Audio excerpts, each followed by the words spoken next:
नमस्कार। आप जुड़ गए हैं फ्रंटलाइन 24 के साथ। मैं आपके साथ ज्योति। आज हम ऐसे महारथी की चर्चा करने जा रहे हैं जिन्होंने विधायकी के क्षेत्र में 5वीं बार अपना झंडा लहराया है, और वो है हमारे भाजपा प्रत्याशी नीतीश मिश्रा, जिन्होंने जीत अपनी दर्ज की है। 55,000 वोटों से इन्होंने जीत हासिल की है। आइए इसी से संबंधित चर्चा करते हैं। हमारे साथ जुड़ गए हैं हमारे संपादक श्याम जी।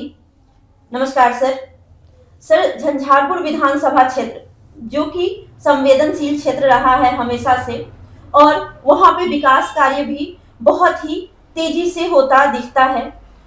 वहां के हमारे भाजपा प्रत्याशी नीतीश मिश्रा एक कुशल विधायक माने जाते हैं। इनके बारे में आपका क्या कहना है? देखिए, आप चर्चा कर रही हैं गत विधानसभा चुनाव की। अभी विश्लेषण करते आ रहे हैं हम लोग विगत सभी बारी से सभी विधानसभा में जो पिछले जो विधानसभा चुनाव हुआ है उसमें कैसे एनडीए का सुनामी था, कैसे लोग जीत गए, कौन पिछड़ गए, महागठबंधन की इस तरह बुरी तरह हार क्यों हो गई, इन विषयों को लेकर हम लोग चर्चा करते आ रहे हैं। इसी कड़ी में हम आज करने जा रहे हैं झंझारपुर विधानसभा की चर्चा। झंझारपुर विधानसभा का नाम लेते ही ये सुर्खियों में रहा है यह विधानसभा, इसलिए कि यहाँ के 5 बार के विधायक थे पूर्व मुख्यमंत्री डॉक्टर जगन्नाथ मिश्र। 5 बार में वो 3 बार मुख्यमंत्री भी रहे बिहार के। 8 वर्षों तक उन्होंने मुख्यमंत्री हुए रहे और उन्होंने शानदार काम किया। बिहार की में डॉक्टर जगन्नाथ मिश्र एक चर्चित मुख्यमंत्री में गिने जाते हैं। अब वो इस दुनिया में नहीं है। उन्हीं के सबसे छोटे पुत्र हैं नीतीश मिश्रा। अपने पिता के विरासत वाली जो क्षेत्र है झंझारपुर, उस क्षेत्र को उन्होंने संभाला और विगत 2005 ईस्वी से लेकर आज तक 2015 को छोड़ दें तो आज तक ये विधायक बनते आ रहे हैं। सिर्फ विधायक ही नहीं बनते आ रहे हैं, मंत्री भी बनते रहे हैं। विभिन्न विभागों को इन्होंने संभाला और बेहतरीन काम किया, जिससे इनकी सर्वत्र प्रशंसा होती रही है। अब रही बात कि गत विधानसभा चुनाव में उनकी जीत कैसे हो गई और उन्होंने अपना ही रिकॉर्ड कैसे तोड़ दिया। तो पिछले विधानसभा चुनाव में नीतीश मिश्रा 2020 के चुनाव में 43,000 मतों से विजयी हुए थे, लेकिन इस बार उन्होंने 55,000 मतों से जीत दर्ज की है।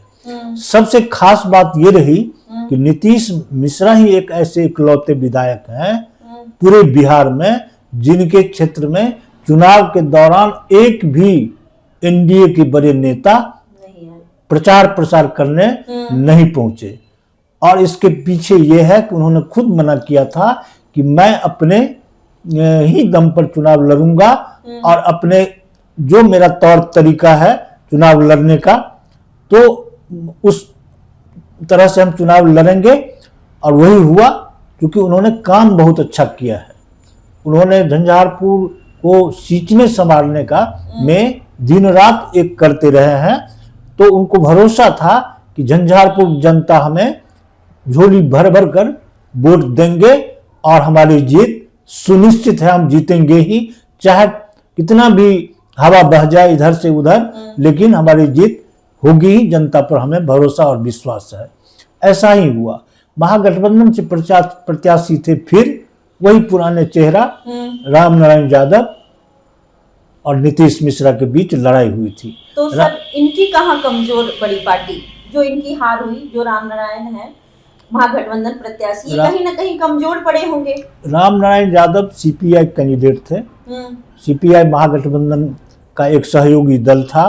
पिछली बार भी उन्हीं को टिकट दिया गया था और इस बार भी उन्हीं को महागठबंधन से नीतीश मिश्रा के खिलाफ लड़ाया गया था। तो पिछले बार भी वो बुरी तरह हार गए थे, इस बार तो और बुरी तरह उनकी हार हो गई। तो आजमाया हुआ चेहरा था नीतीश मिश्रा को, नीतीश मिश्रा के लिए आजमाया हुआ चेहरा था। और सबसे बड़ी बात थी कि हम एक बात शुरू से कहते आए हैं कि भाजपा जदयू का जब तक गठबंधन रहेगा, झंझारपुर में एनडीए प्रत्याशी ही जीत दर्ज करते रहेंगे। हालांकि पहले के चुनाव में, इस बार के चुनाव में भी नीतीश मिश्रा को कई कठिनाइयां हुई। जनस्वराज के प्रत्याशी थे, स्थानीय थे, केवट समाज से आते थे, जो आते हैं, जो नीतीश मिश्रा के काफी शुरू में करीबी थे, माने जाते थे ये लोग। यही लोग उतर गए थे विरोध में, और इससे वातावरण थोड़ा सा बिगड़ते बिगड़ते फिर सही हुआ, लेकिन कुछ दिनों तक वहां का वातावरण बड़ा ही तनावपूर्ण था। बहुत माने तरह की बातें वहां चल रही थी, लेकिन इन्होंने संयमित होकर धैर्य पूर्वक सिर्फ जनता के बीच जाते रहे, अपना आशीर्वाद, काम के बदले आशीर्वाद मांगते रहे, और आगे जो परियोजना है, जो भी योजनाएं हैं झंझारपुर में जो पाइपलाइन में है, उसको याद दिलाते रहे कि अगर किसी कारणवश हम माने एनडीए का विधायक यहाँ नहीं बना तो जो विकास कार्य है वो रुक सकता है, ठप हो जाएगा, और झंझारपुर पीछे जा सकता है। ये याद दिलाते रहे। लोगों ने भी इसको, उनकी बातों को बड़े ही धैर्य से सुना और उन पर विश्वास और भरोसा किया।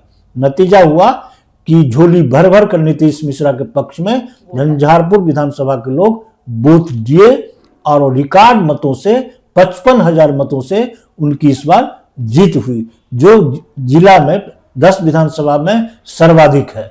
इनसे अधिक वोटों से कोई नहीं जीता है, किसी प्रत्याशी नहीं जीता है। ये जहां तक झंझारपुर विकास की बात है, तो झंझारपुर में जब से ये विधायक हैं, इन्होंने एक से बढ़कर एक काम किया है। झंझारपुर में अभी आप तुरंत जो है सो केंद्रीय विद्यालय की स्वीकृति हो गई है। पठन पाठन भी अप्रैल से नए सत्र से शुरू होने जा रहा है। मेडिकल कॉलेज है, रोड, सड़क, कल कारखाने, तरह तरह मन कोई विभाग नहीं है जिसमें इन्होंने काम न किया हो झंझारपुर में। बावजूद इसके झंझारपुर में आज भी समस्याएं, बाढ़ सुखाड़ की समस्या हमेशा रहती है।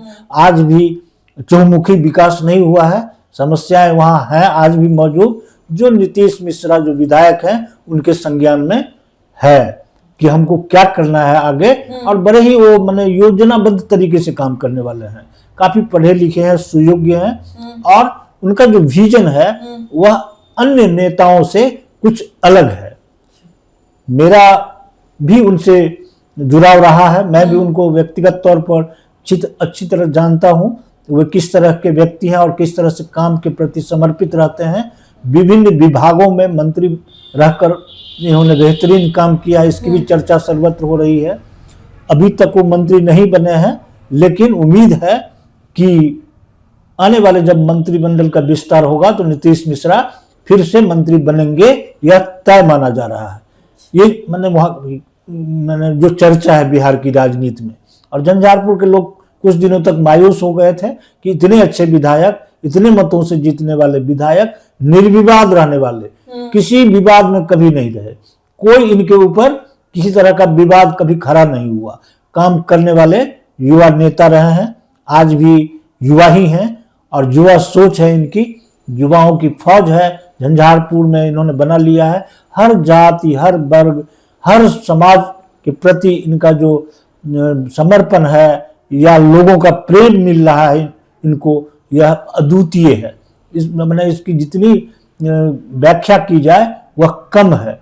वहाँ एक अलग तरह का माहौल झंझारपुर में हो गया है, लेकिन विरोधी नहीं है, ऐसी बात नहीं है। विरोधी हैं, जो विपक्ष के विरोध थे प्रत्याशी, वो काफी कमजोर दिख रहे थे। एक तो सीपीआई के प्रत्याशी थे, राजद का बहुत ज्यादा वहाँ मैंने क्या कहिएगा संगठन मजबूत नहीं है, और बहुत मैंने भाजपा जदयू के मिल जाने के बाद 75-25 की लड़ाई हो जाती है वहाँ। ये मतलब वोटों का ऐसा समीकरण है झंझारपुर में। तो जीत के पीछे की कहानी यही है, और सिंगल अकेले अपने दम पर उन्होंने चुनाव लड़ा और शानदार जीत दर्ज की। और आगे इस पंचवर्षीय काल में ये जो 5 वर्ष का जो समय है, इसमें उम्मीद है, झंझारपुर के लोगों को आशा है कि बहुत बेहतरीन काम होगा, और झंझारपुर एक मतलब क्या कहते हैं विधानसभा, एक चर्चित विधानसभा तो है ही, आगे यह काफी आगे बढ़ेगा। यहाँ कल कारखाने खुलेंगे, बेरोजगारी दूर होगी, पलायन रुकेगा, जल जमाव की समस्या, पेयजल की समस्या, चिकित्सा स्वास्थ्य के क्षेत्र में बेहतरीन काम होगा झंझारपुर में, ये लोगों को आशा और विश्वास है। झंझारपुर में नीतीश मिश्रा का एक आत्मीय जुड़ाव हो गया है और लगता है कि वो दिन और रात सिर्फ और सिर्फ झंझारपुर विधानसभा के विकास के बारे में ही सोचते हैं और उनका विजन जो है सो एक अलग तरीके का है जो अन्य विधायकों में नहीं देखा जाता है। यही है वहाँ की कहानी। बहुत बहुत धन्यवाद सर।